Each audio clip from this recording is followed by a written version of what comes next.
Narrate the following epic mythological story with a deep, resonant, dramatic storyteller voice.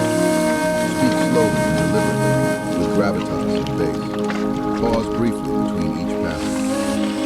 Long before the world knew her name, there was only silence. Lord Shiva sat in deep meditation, lost in the infinite, his eyes closed to all creation.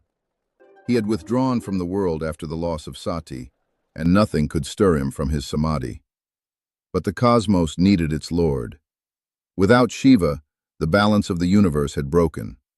The gods trembled, for without Shiva's union with the Divine Mother, creation itself would wither and die.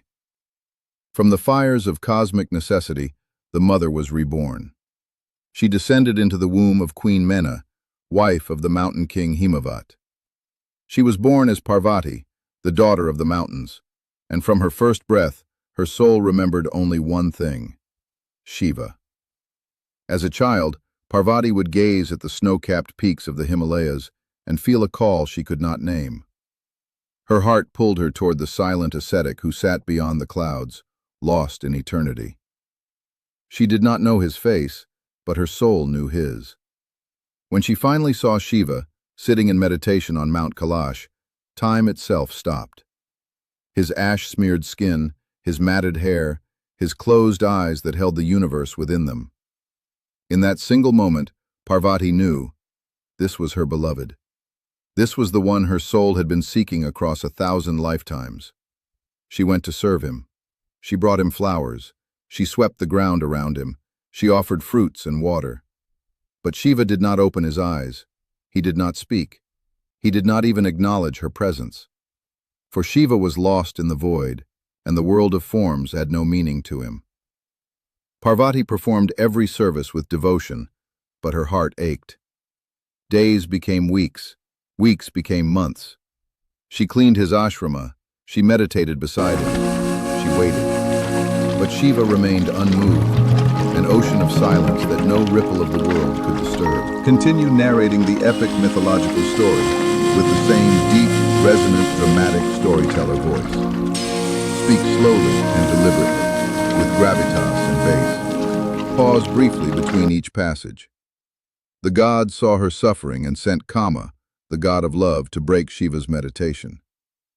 Kama drew his flower bow and fired an arrow of desire straight at Shiva's heart.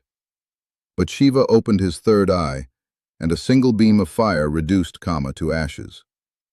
The god of love was destroyed, and Shiva returned to his meditation as if nothing had happened.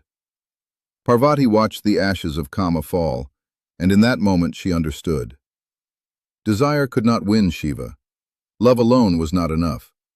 Only the fire of Tapas, the fire of absolute, unwavering penance, could reach him. She would not seduce him. She would become worthy of him. She left the comforts of her father's palace. She cast off her royal garments and her jewels.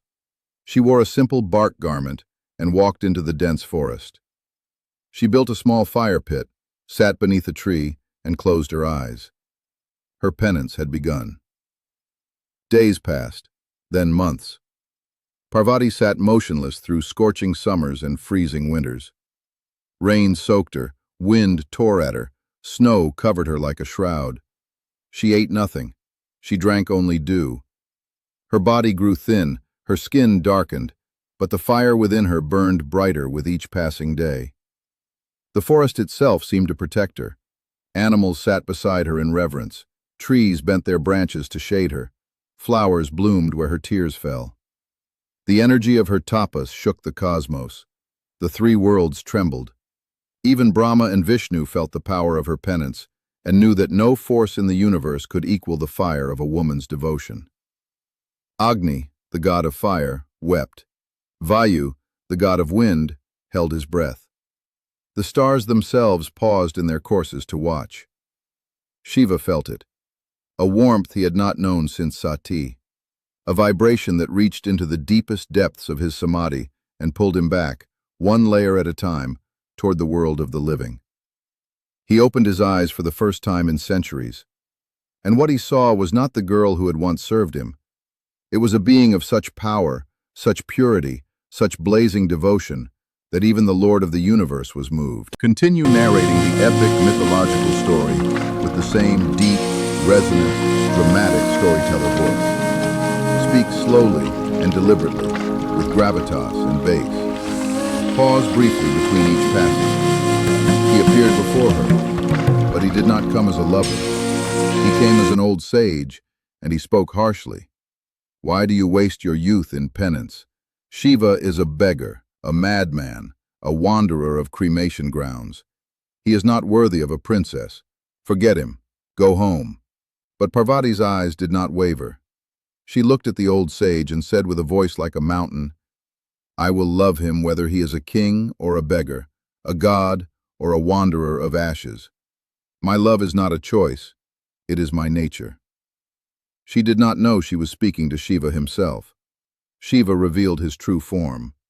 He stood before her in all his divine glory, the ash-smeared skin, the crescent moon in his hair, the Ganges flowing from his locks, the third eye blazing.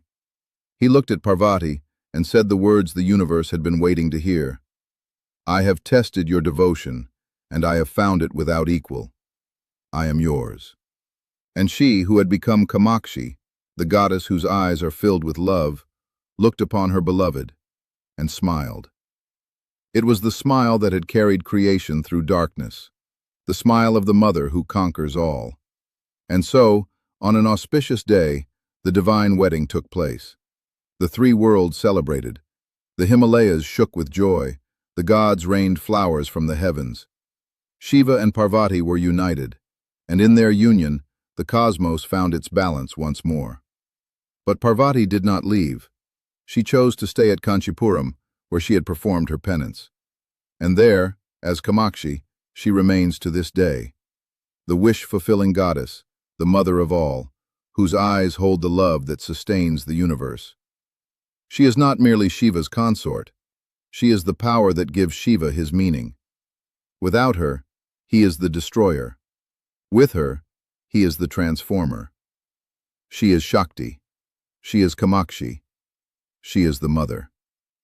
And so it is told, that whoever comes to her with a pure heart, whoever performs their penance with true devotion, the mother opens her eyes and grants what no god in heaven can refuse.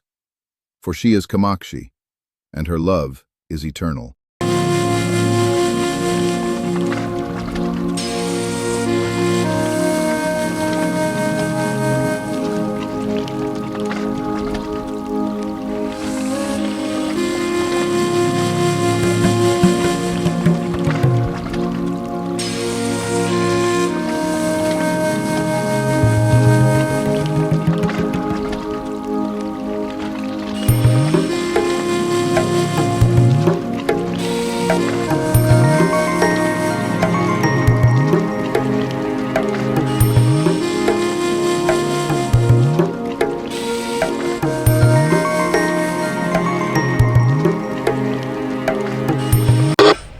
Watch for more content and stay subscribed.